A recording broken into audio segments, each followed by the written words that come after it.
Vamos então ao nosso estudo do livro Agenda Cristã. O texto é o número 39, Com Jesus. E André Luiz traz aqui uma série de recomendações para nos afinizarmos, nos alinharmos com os ensinamentos trazidos pelo nosso mestre.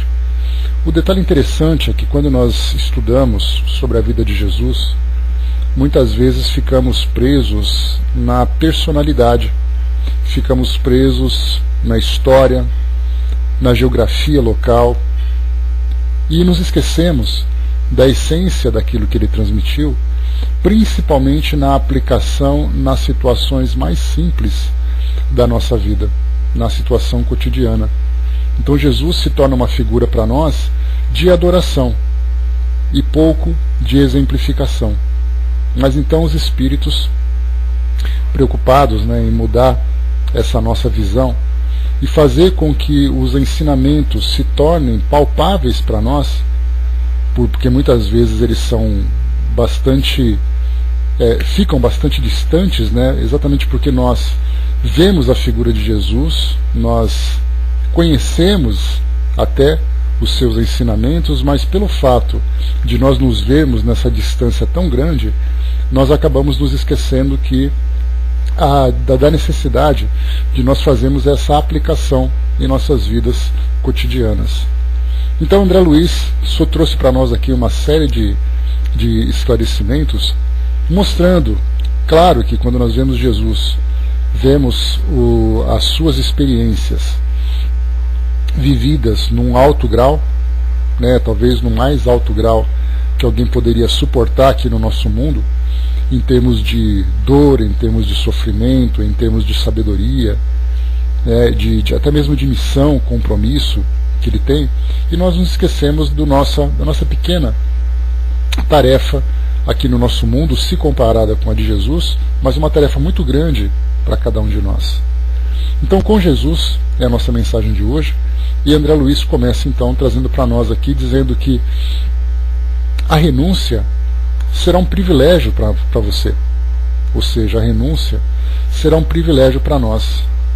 A renúncia de nós mesmos, abrirmos mão de nós mesmos em função de um bem maior, em função de um benefício coletivo, é sem dúvida nenhuma um grande privilégio para nós, porque como nós já chegamos a estudar, bom dia, Silmar, chegamos a estudar sobre o amor, e falam para nós, os espíritos, insistentemente, mostrando que o caminho do amor, a vivência desse nobre sentimento, é a única forma que o espírito tem de se desenvolver, é a única forma que ele tem de se elevar, demonstrar realmente o seu crescimento.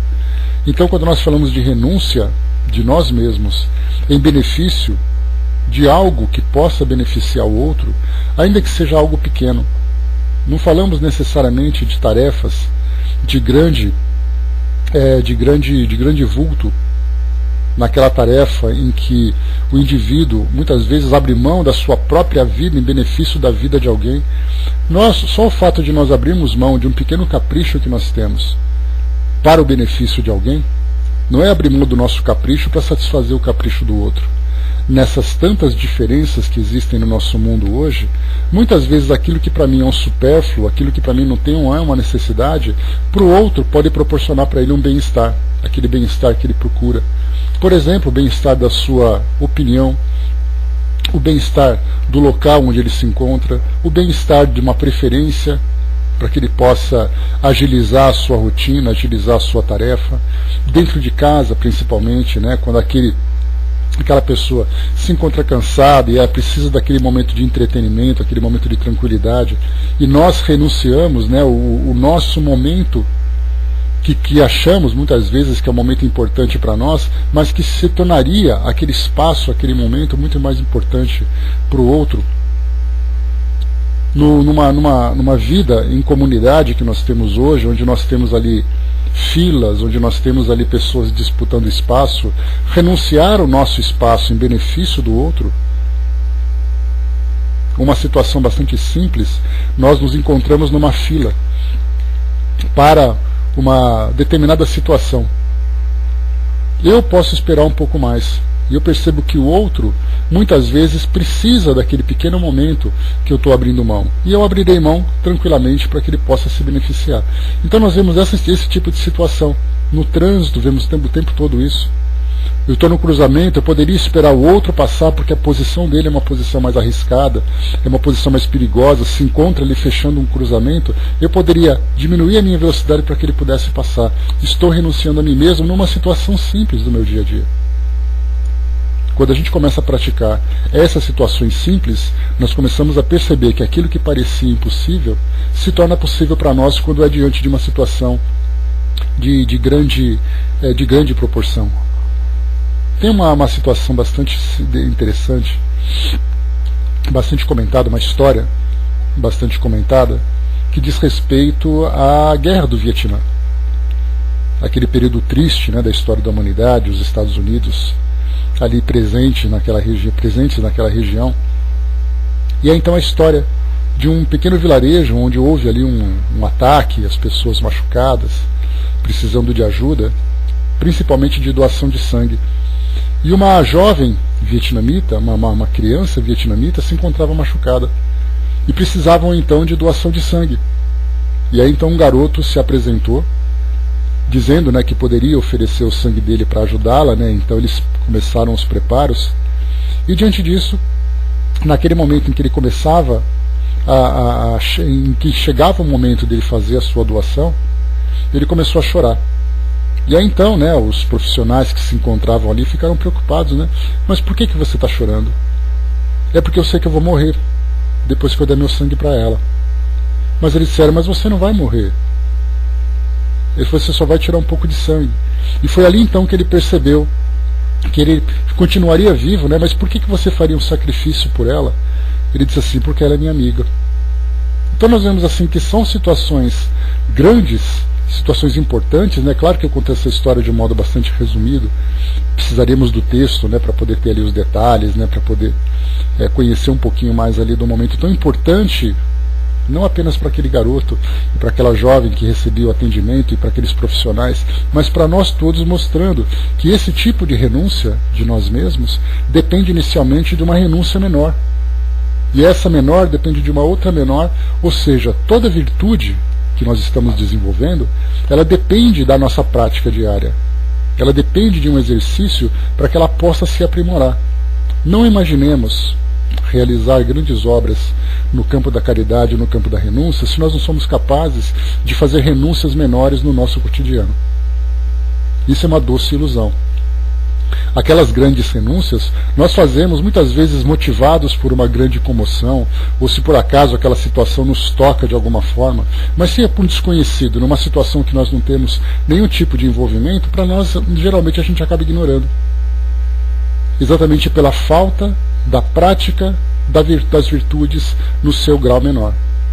Então a renúncia será sem dúvida um grande privilégio para nós, porque mostra o sentimento do amor que começa a se desenvolver dentro de nós, e esse sentimento começa depois a se refletir em todas as situações da nossa vida, naquilo que nós pensamos, porque pensar com amor é algo que muitas vezes nós nos esquecemos de fazer, somos muitas vezes bastante cruéis naquilo que nós pensamos, ninguém fica sabendo.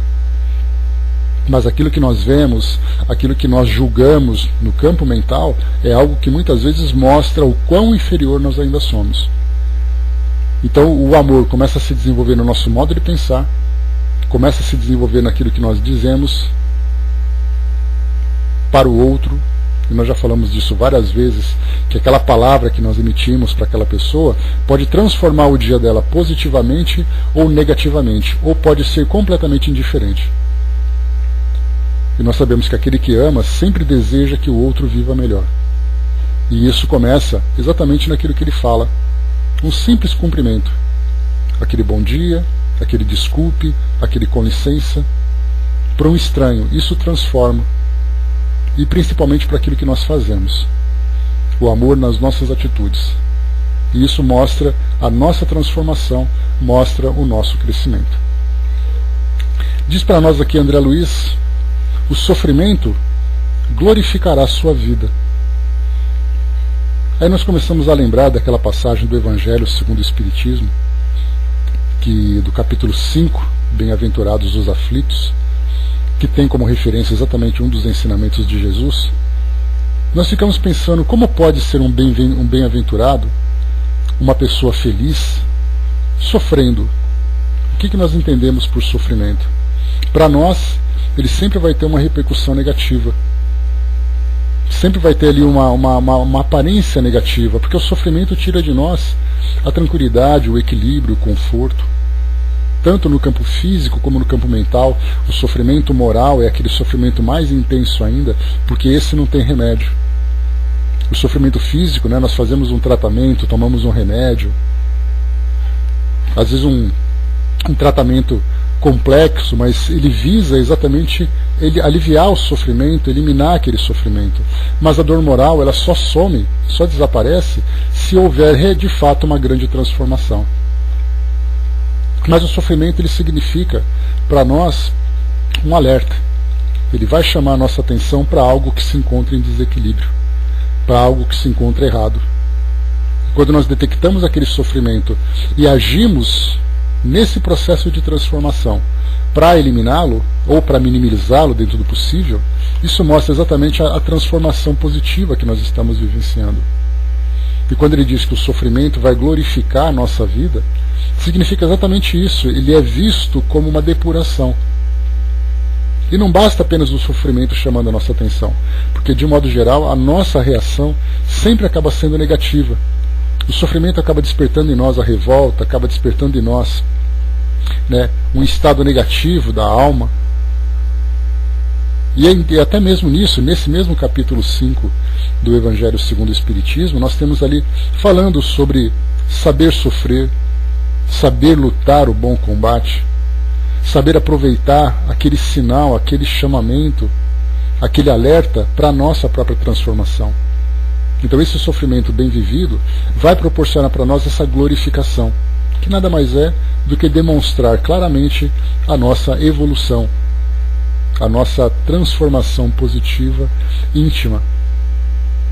Depois ele diz para nós aqui também que a prova dilatará seus poderes. Como é que nós podemos entender as provas? A doutrina espírita, né, ela nos proporciona muitos ensinamentos sobre o significado dessas experiências, algo que de um modo geral é bastante ignorado hoje na nossa sociedade e no nosso mundo. Nós vemos a nossa vida sendo construída por elementos que surgem a partir da sorte, a partir do azar, a partir das oportunidades. Mas quando nós começamos a entender o significado da nossa existência aqui no mundo físico, sabendo que as nossas encarnações são elaboradas, são preparadas detalhadamente para que a gente possa vivenciar experiências que vão nos ajudar no nosso crescimento, seja através dos resgates de experiências passadas, seja através do fortalecimento dos nossos valores, nos preparando para existências futuras, nós começamos a ver a nossa vida de um modo diferente. A nossa vida tem um significado. Diferentemente de como nós comentamos agora há pouco, diferentemente daquilo que nós vemos no mundo hoje. As pessoas acordam e dormem dias após dias sem se darem conta do porquê das coisas. Elas trabalham, vivem em função daquela felicidade, daquele melhor instante que ele pode colher, mas não se dá conta de qual é exatamente o significado disso. Tem um provérbio oriental que diz para nós que a nossa vida é uma grande corrente dourada. E essa corrente, ela fica então mergulhada num oceano. E cada elo dessa corrente vai aparecendo em determinado tempo. Então a nossa vida é aquela corrente infinita em que esse elo que se encontra imerso, aparecendo, é a nossa existência atual. E nós não percebemos, por exemplo, que junto com esse elo, nós encontramos então outros elos que estão conectados, que estão mergulhados nesse grande oceano, que representa exatamente a nossa vida espiritual. Bom dia, Vanessa. Que representa a nossa vida espiritual, uma corrente que traz todo o nosso passado, com cada elo conectado com o seguinte, e temos também elos futuros, daqueles eros que vão trazer para nós novas experiências.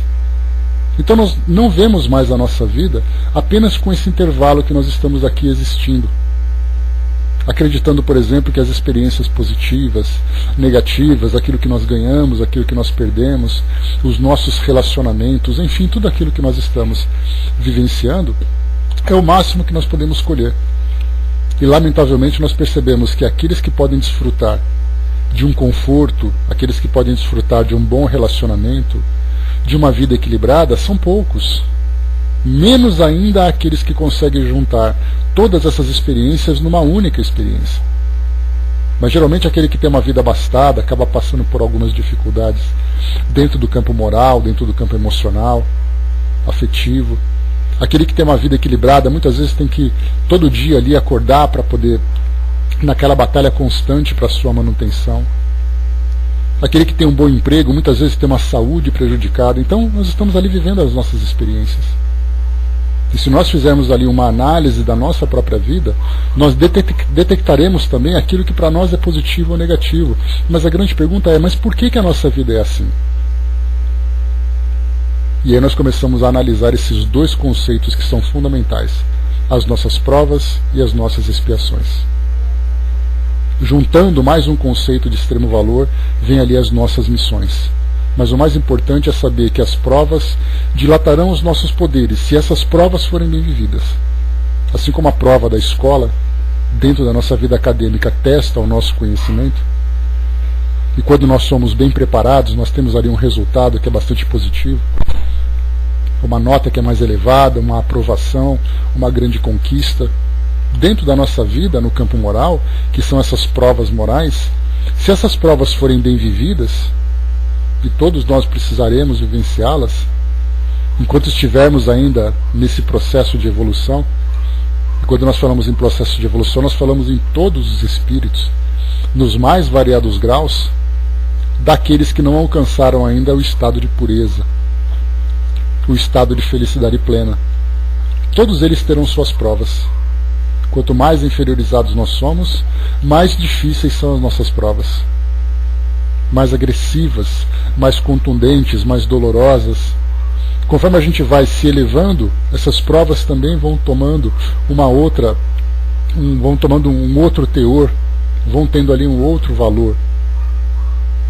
Então nós, conforme vamos vivendo as nossas experiências e sabendo vivê-las de um modo positivo, com coragem, com resignação, com determinação, com comprometimento, com renúncias. Olha quantas virtudes estão envolvidas numa experiência dessa que nós estamos vivendo. Só que, infelizmente, pelo fato de não entendermos o real significado, nós entramos então no campo da rebeldia, vivenciando então frustrações, derrotismo, revolta, enfim, tantos e tantos outros sentimentos que lamentavelmente acabam dificultando cada vez mais o nosso próprio desenvolvimento. Por isso então é fundamental que nós tenhamos essa visão, tenhamos essa compreensão. Todos estamos aqui, como o próprio ambiente que nós estamos, né, mundo de provas e de expiações, todos nós então temos ali a nossa própria cota. Para uns, provas muito difíceis, pelas necessidades que ele apresenta. Para outros, as provas parecem mais simples, pelas necessidades que ele também apresenta, que eles apresentam. E nós ficamos fazendo comparação, né? Quantas vezes nós fazemos essa comparação? Ah, se eu tivesse a vida que ele tem. Ele fala isso porque ele não tem a minha vida. Só que na verdade, quando nós temos uma compreensão mais profunda, nós sabemos exatamente que as provas que ele está vivenciando dizem respeito a ele. E as minhas provas dizem respeito a mim. Jamais poderia fazer uma comparação. Ele fala isso porque ele não vive a minha vida. Ele não construiu a vida que eu estou vivendo hoje, por que ele teria que viver? Ou então eu poderia dizer assim, ingenuamente, graças a Deus eu não vivo aquilo que ele vive. Graças a Deus não, graças a você que construiu a sua vida de um modo diferente. E olha que nós olhamos para o mundo hoje e vemos ali quantas pessoas passam por experiências absolutamente dolorosas que nós sequer conseguimos imaginar qual seria a nossa reação se estivéssemos naquela condição. Quando nós olhamos assim, né, nesses países onde pessoas estão fugindo, deixando tudo para trás, perdendo familiares, perdendo não apenas patrimônio, perdendo companhias, mas ele perde, na verdade, quase o sentido da própria vida, enquanto nós estamos aqui confortavelmente vivendo as nossas experiências. Graças a Deus nós não estamos vivendo aquilo porque nós não construímos aquele caminho, nós construímos o nosso. E da mesma forma que nós podemos agradecer por não viver aquele caminho, nós podemos também observar aqueles que se encontram numa condição mais equilibrada que nós, porque eles também tiveram merecimento para isso. Então aquilo que nos diz respeito é um compromisso que nós assumimos que precisa ser bem vivido. Não podemos lamentar, não podemos desistir, não podemos nos revoltar. O amanhã vai depender daquilo que nós estamos hoje, né, Tico-Teco? O que nós sabemos é que o nosso futuro, aquele futuro médio, ou futuro próximo, médio ou distante, no mundo espiritual, será uma consequência daquilo que nós estamos vivendo. Nós não sabemos o dia de amanhã aqui na nossa encarnação, exatamente por não conhecermos o nosso mapa encarnatório, que mostra para nós assim que quais são as experiências que nós vamos viver em cada fase da nossa vida. Então o que importa é que em cada momento que nós estejamos vivendo, pois é, exatamente, né? Mas a gente sabe que aquilo que já está escrito, aquilo que já foi comprometido, terá que ser vivenciado dentro das nossas experiências. Mas aquilo que não foi construído, nós não temos por que temer. Porque a nossa vida hoje, sendo bem vivida, sendo bem regrada, nós já garantimos uma tranquilidade para o futuro. Infelizmente nós temos ainda muitos débitos a resgatar e outras experiências vão surgindo para nós. Mas aqueles débitos que nós não contraímos agora já é a garantia de um futuro diferente, de um futuro mais feliz. Então, vivendo bem essas provas, nos preparando moralmente, desenvolvendo em nós toda essa capacidade que nós temos hoje, quando nós vemos, é interessante vermos esses depoimentos e esses ensinamentos que os Espíritos trazem para nós, quando eles falam, sobre a felicidade, eles se mostram geralmente como espíritos fortes, espíritos equilibrados, espíritos determinados, que sabem o que fazem, sabem o que falam com conhecimento de causa. A gente se esquece de tudo aquilo que eles vivenciaram para construir esse estado que eles estão hoje. Quando pegamos, por exemplo, um espírito, uma referência para nós, Dr. Bezerra de Menezes, nós o vemos ali como um espírito extremamente forte e poderoso dentro daquilo que ele pode fazer e daquilo que ele conhece. Mas toda essa capacidade que ele desenvolveu veio exatamente das provas que foram sendo vivenciadas e desenvolvendo nele o conhecimento, o amor, a determinação, a responsabilidade. Isso não foi um programa instalado como nós instalamos os aplicativos em nossos computadores e em nossos aparelhos. Não é algo que se instala, é algo que se desenvolve. Então, se hoje nós vivemos as nossas provas com coragem, essa coragem vai nos acompanhar em todas as situações da nossa vida. E quando nos tornarmos espíritos mais elevados, seremos espíritos corajosos, capazes de enfrentar qualquer tipo de desafio. E foi exatamente essa coragem vivenciada em cada uma dessas etapas da nossa vida que chegou nesse ponto de ser uma grande coragem, de ser uma grande determinação, enfim, todos os valores que nós estamos desenvolvendo. É a mesma coisa que nós falamos da própria caridade, tratando do primeiro item, quando se fala da renúncia. Esses grandes espíritos, como Jesus, por exemplo, que esteve aqui entre nós e renunciou à própria vida em benefício da humanidade, essa renúncia começou num tempo muito distante, renunciando nas pequenas causas para chegar numa grande causa. Não foi um espírito que disse, olha, você vai reencarnar e vai reencarnar como um espírito corajoso. Ou você é corajoso ou você não é. Você não se transformará em corajoso a partir de uma simples determinação para você fazer alguma coisa. É o que acontece conosco em todas as situações da nossa vida. São treinos, são práticas, exercícios que nós vamos desenvolvendo.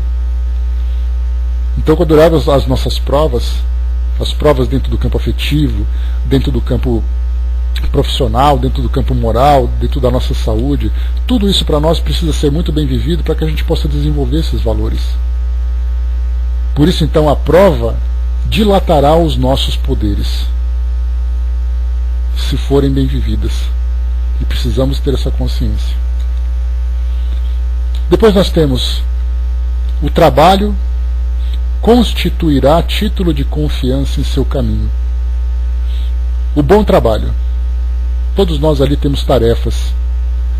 Tarefas no campo doméstico, tarefas no campo pessoal, tarefas no campo profissional, no nosso campo social. Tarefas para nós é o que não falta. Todos os dias nós temos que acordar e fazer alguma coisa. Nem que seja aquele trabalho rotineiro, todos os dias acordar, fazer as nossas arrumações, organizar ali os nossos pertences. Depois nós vamos ali ganhar a vida, né, para poder realizar uma tarefa em troca de uma remuneração. Trabalho todo mundo tem. Alguns trabalham com prazer e outros trabalham forçadamente, em função da necessidade. Quando nós desenvolvemos esse senso de trabalho dentro de nós, ou melhor, esse senso de produtividade, onde quer que nós estejamos, nós sempre tomaremos a iniciativa de realizar alguma coisa construtiva em benefício de nós mesmos e mais ainda em benefício dos outros, da sociedade, da comunidade onde nós nos encontramos, quando temos esse sentido valorizado e bem desenvolvido. E quando o trabalho é bem realizado, constituirá para nós, como diz aqui a mensagem, um título de confiança. Porque nós sabemos que onde estivermos, estaremos ali prontos, preparados e ativos para qualquer realização. Que poderão contar conosco, como poderemos também contar com aqueles que podem nos ajudar nas nossas tarefas. E esse título de confiança é muito difícil de ser conquistado. Se nós pensarmos hoje, aliás, a gente tem assim, um quadro que é pintado para nós assim agora no campo da ficção. Nos filmes atuais, né, nós temos ali, né, como é que está o som, pessoal, por favor? Só um retorno para a gente poder confirmar. Como é que estamos de som? Ok, obrigado. Então, quando nós vemos assim nesses filmes atuais, que trazem para nós assim, uma ideia do apocalipse, durante a década de 1970, 1980, era muito comum nós vermos filmes pós-apocalípticos em virtude de uma catástrofe nuclear. Depois começaram a surgir vírus, epidemias, que dizimavam a humanidade, desorganizavam a sociedade. Depois começou a surgir também questões de catástrofes naturais. Aí surgiram epidemias, surgiram zumbis, a gente vê tudo isso. Mas o mais interessante, o bacana desses filmes, para quem gosta, obviamente eu adoro, né? Pode dizer que eu tenho um gosto duvidoso, não tem problema. Então, mas o mais bacana do que a gente vê o cenário, do que a gente vê assim as causas que provocam essa desorganização da sociedade, é nós vermos, ainda que seja no campo da ficção, o comportamento das pessoas. Nós vemos ali alguns se organizando, constituindo ali aquele grupo de pessoas boas. Nós temos aquele outro grupo que são pessoas mais egoístas, pessoas que são mais agressivas. E nós vemos assim que esses tipos de grupos que vão surgindo representam, na verdade, o estado moral da própria sociedade que nós vivemos hoje. E se por acaso acontecesse um filme muito interessante de José Saramago, chama Ensaio sobre a Cegueira. Ele foi produzido pelo Walter Salles, que é um diretor brasileiro, se não me engano é esse o nome dele. Ele foi produzido por ele e trouxe para nós, né, ele foi produzido em vários países também, uma grande epidemia de cegueira que acompanhou, que atingiu a humanidade. E pequenas pessoas tinham a capacidade de ver. Não se sabia por quê, mas elas não eram afetadas. Mas de um modo geral, podemos colocar que mais de 95% da humanidade acabou ficando cega. E o curioso que Saramago trouxe para nós nesse livro, nesse texto, era mostrar de que forma que as pessoas reagiriam para sobreviver diante dessa situação. E aí nós vemos que eram poucas aquelas, entrando exatamente nesse campo que nós estamos estudando agora, eram poucas aquelas que se dedicavam ao trabalho, que se dedicavam a alguma coisa produtiva. Os demais viviam de uma forma quase que selvagem. E é esse estado de selvageria que denota claramente para nós a nossa inferioridade moral. E saindo do campo da ficção, se alguma coisa acontecesse hoje, nós veríamos isso, não veríamos pessoas trabalhando para poder construir uma comunidade equilibrada, nós veríamos as pessoas, umas assaltando as outras, uma querendo tomar do outro aquilo que tem, mas ninguém querendo produzir. E quando nós desenvolvemos em nós esse sentido, nós buscamos a atividade onde quer que nós nos encontramos. E uma grande demonstração desse tipo de valor que nós desenvolvemos, que é o valor da iniciativa, da produtividade, do interesse, é exatamente o trabalho voluntário que nós podemos fazer. Quando surge oportunidade para nós. Não vamos questionar aqui quem tem tempo, quem não tem tempo, quem pode, quem não pode, mas mostra para nós que se eu tenho espaço na minha agenda, eu procuro ser útil de alguma forma em algum lugar. Para aqueles que não têm isso, aproveita o seu tempo livre para colocar as pernas para o ar e não fazer nada de produtivo. Agora, para quem tem aquela vontade, nós percebemos que a ociosidade se torna para nós um grande incômodo. Se torna para nós algo negativo. Agora, para outros, ficar parado olhando para o tempo, ficar comentando sobre as situações da vida, da sua própria vida, da vida do outro, muitas vezes envolto em lamentações. Isso não é um quadro que nós encontramos hoje claramente na nossa sociedade, nas nossas relações.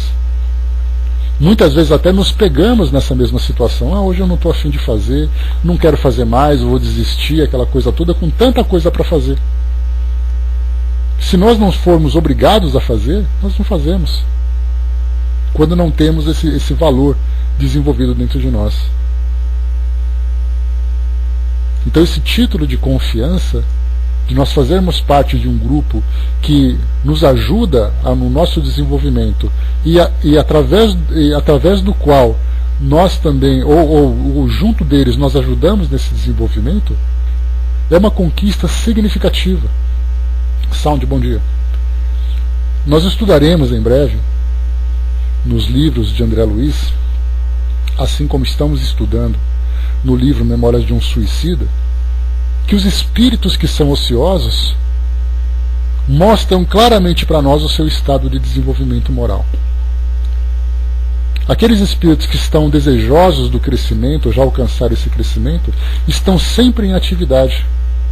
Então nós veremos, André Luiz também traz esse quadro para nós, retrata também na sua obra esse quadro, mostrando exatamente que no mundo espiritual nós encontramos espíritos que têm iniciativa e espíritos que preferem a ociosidade.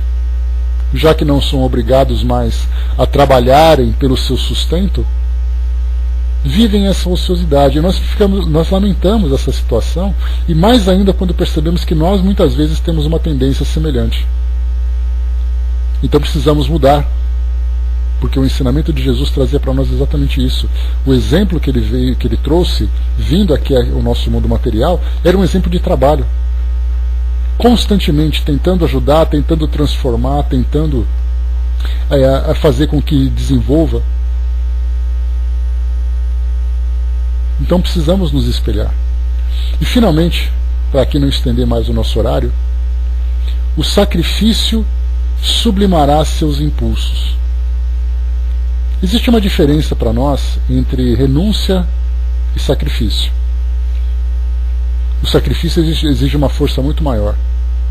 O sacrifício exige de nós um esforço redobrado. E ele então, percebendo que o resultado que nós buscamos será através do sacrifício, nós perceberemos então, como diz para nós aqui André Luiz, a sublimidade dos nossos impulsos. Dos nossos impulsos, das nossas tendências, dos nossos desejos, do nosso modo de pensar. Enquanto nós não fazemos sacrifício, nós vamos cultivando, na verdade, aquilo que é mais superficial. Se tudo para mim é fácil, para que eu tenho que fazer sacrifício? Se eu não tenho obrigações, por que eu tenho que fazer sacrifício? Mas aí nós percebemos que uma dessas provas que nós enfrentamos é aquela prova da exigência do sacrifício. Quantas vidas, incluindo muitas vezes aspectos da nossa própria vida, quantas vezes nós vemos vidas sendo vividas com muito sacrifício, exatamente em compensação daquilo que não foi desenvolvido no passado. Só que existe aquele sacrifício que é imposto para obrigar o indivíduo a se transformar, e tem aquele sacrifício que nós mesmos nos impomos, não por uma questão de sadismo ou de masoquismo, de querer sofrer simplesmente por sofrer, mas vemos muitas vezes que existe uma causa que merece esse sacrifício. E isso faz com que nós nos desenvolvamos. Não precisamos ser submetidos à prova do sacrifício se nós mesmos escolhemos um caminho que nos ajuda nesse desenvolvimento, nesse tipo de trabalho, que exige de nós então essa força, algumas vezes força até sobre-humana.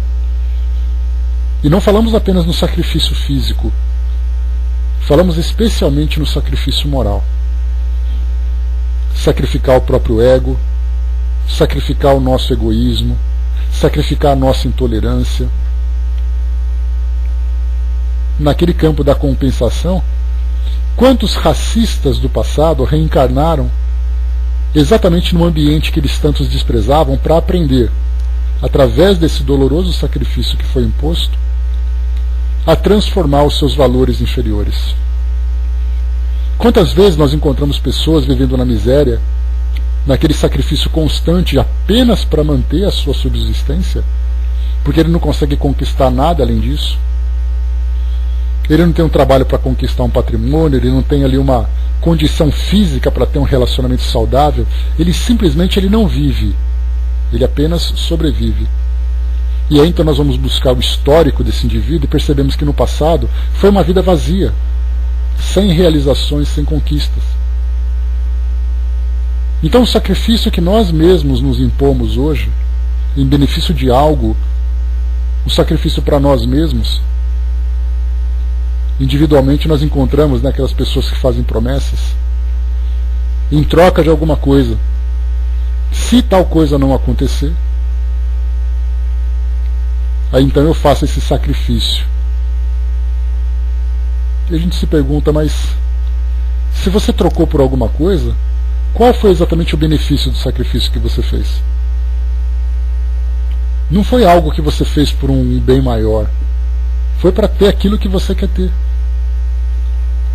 Para si mesmo. Ou então para a sociedade, para a coletividade, para a família, não importa. Então a sublimidade dos nossos impulsos será alcançada então através dos trabalhos nobres que nós podemos realizar. O que nós vimos até aqui, nós vamos continuar esse tema depois no nosso próximo encontro, nós falamos sobre renúncia, falamos sobre o sofrimento, sobre a prova, sobre o trabalho e agora sobre o sacrifício.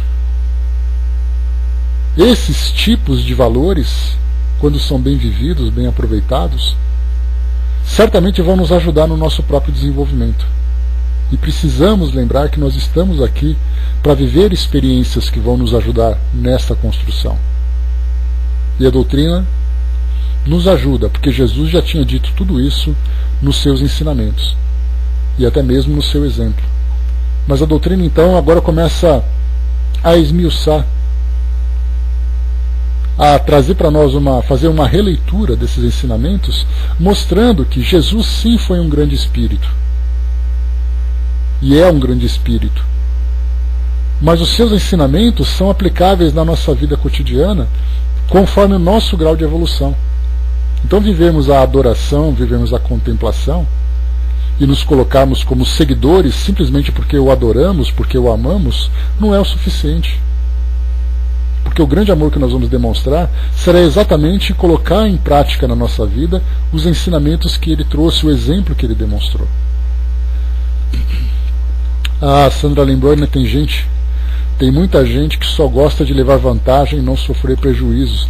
O que a gente gosta, ou o que a gente deixa de gostar, Sandra, perante essas leis divinas, não significa absolutamente nada. Porque a vantagem que nós levamos hoje vai se transformar em desvantagem se nós não tivermos merecimento, se isso não for conquistado de uma forma justa. Então a vida para nós, regrada por essa lei que trata, né, dos valores morais que precisam florescer dentro de nós, se nós infringirmos essa lei, naturalmente nós seremos arrastados de volta. Como lembra, né, aquele pensamento que eu sempre trago para vocês, que o destino conduz aquele que o aceita e arrasta aquele que o nega. O destino nós podemos interpretar de várias formas, colocando ali várias interpretações, mas sempre lembrando que tudo diz respeito à vontade de Deus. E se nós então nos rebelamos contra essa vontade, seremos arrastados por uma força muito maior do que nós. Então, meus amigos, para encerrarmos o nosso estudo de hoje, com Jesus, foi o tema que nós estudamos. No nosso próximo encontro continuaremos, aqui temos mais outros temas interessantes, né? Que a gente percebe que nós ficamos ali quase a metade do nosso estudo, quase tratando de um único tema, de tão importante e tão interessante que é para nós essas pequenas sugestões.